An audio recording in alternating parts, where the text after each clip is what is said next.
Well, we got a chance to meet David Cook at the All-Star game this year, and here he is now joining us on the set of Baseball Tonight, just seen there with light on. Is it strange to see yourself performing on television? Forget about what you're doing here, right? Yeah.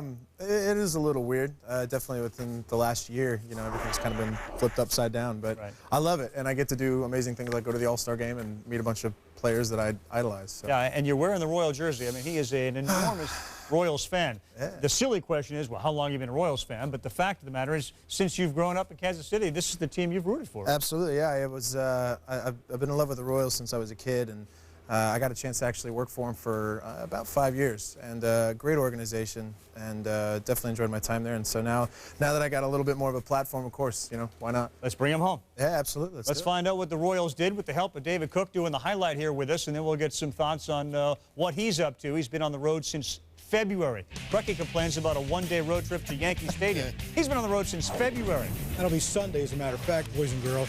David DeJesus, you watched the game, David. Yeah. James Shields was incredible today. Absolutely. Went into the 6th inning with a no-hitter. Ended up taking it all the way to, I believe, the 8th inning. And you were a pitcher, right? Yeah, I was a pitcher, but I do think he did quite a deal better than I. Not like this. Yeah. All right, so we had a no-hitter that was finally broken up.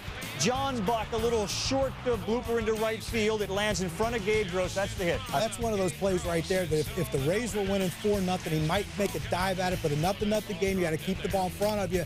You know, forget about the no-hitter, win the game.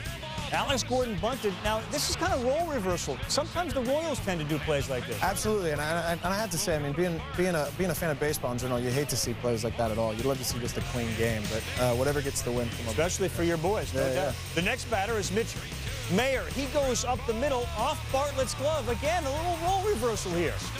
Well, you know, I have to say, I think the Royals are about to turn a corner. I feel like as a fan, they just have the young guys that could really do something cool. Like a really big corner or just a little corner? Maybe just a little corner. About a 90-degree, huh? Yeah. Mayer's in a rundown, but they lose sight of Gordon at third, who comes in. This is clearly not the most well-played Rays game either, Tucker. No, and a team that pays such great attention to detail defensively let this one slip away for James Shields.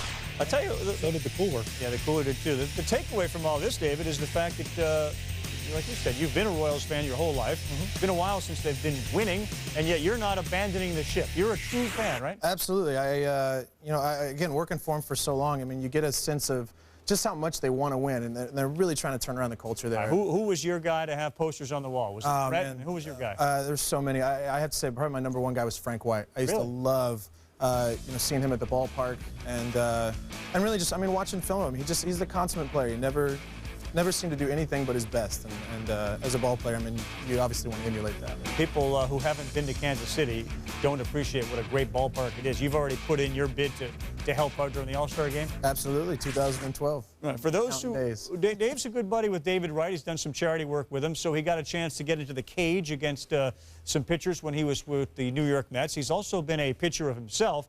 And you threw with American Legion ball? Yeah, I got to play summer league ball back in the KC area, and actually. Who'd you face? I faced a few people, but the one guy that really got the best of me was one pitch. I got a chance to throw a curveball that hung just kind of middle in on Mr. Pujols. You faced Albert Pujols? One time, and it was embarrassing. Definitely, it's a permanent bruise on my ego. Wow. Well, you're not alone. Now here's the hit zone for Albert Pujols. Do you recall where you kind of grooved your pitch? Right in that red square. You did. You hit the red square. Yeah, I did. Good aim. Still, he made me look like a fool. Let's take a look at some of Pujols' longest home runs that he's hit. And since you have given up a home run, when we see these, maybe you can tell us which one the ball he hit was most like. Okay. Was it like this one that traveled like 459 feet? Was it perhaps? Looks like it, yeah. Could have been. Did he extend like that? I mean, did he look the same way back in American football? You know, against the Royals, too. Yeah. 461. All right, we're getting a little closer. We're getting a little closer to the right. Can we add him up? Yeah, well, you might have to. This is off Randy Johnson. This one went 465. So Johnson. That sounds about right. Really? I'll go 465. Yeah. So you knew you were facing someone special. Absolutely. Well, you got something in common with Randy Johnson. Yeah. Let's get to the Cardinal game from today. Were they your second favorite team, or did you hate them? You know, cross-state rivals. I didn't really get into the Cardinals. Attaboy. So you hated him. I'll say hated him. He just didn't like You're not playing in St. Louis anymore. No, right? Okay. And this isn't an American Idol for him. Okay. I mean, we have millions watching. We don't have hundreds of millions, but that's all right. Bud Norris was the story in this game, and he got a little offense when Tejada went to short. DeRosa dove and couldn't come up with it. Houston grabbed a 1-0 lead. Pudge Rodriguez pops it up. Albert chasing. Did you play any other positions besides pitching? My coach was smart enough not to let me play any Really? position. I was a pitcher at all. That's it. Matt Holliday's gone. Norris went 7 innings, no earned runs, 5 Ks. You know, with Oswalt a little banged up, Bud Norris could be a big part of a playoff push if they're going to make one. Michael Bourne goes to the gap. Pudge comes in to score. The Astros got a 2-0 lead.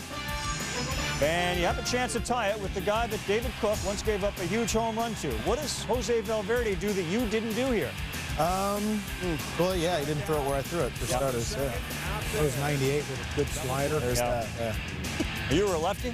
I was a lefty with a meatball fastball, and that's about it. Yeah. Who was your pitcher you looked up to? You know, I really, again, a Royals guy, I really like Dan Quisenberry. Right. Yeah, I loved him. And again, getting to see him around the ballpark was always cool. All right, so you're here. I mentioned you've been on the road since February 14th, and you're still on the road. You got a new album. You're on tour, right? Yeah, we're on the road till mid-October supporting the record. And we have a record out. We've had it out since November. It's self-titled, and I'm really proud of it. I hope everybody goes to get it. All right, let's get some thoughts on Albert's struggles as we turn it back to baseball, and here's Winning.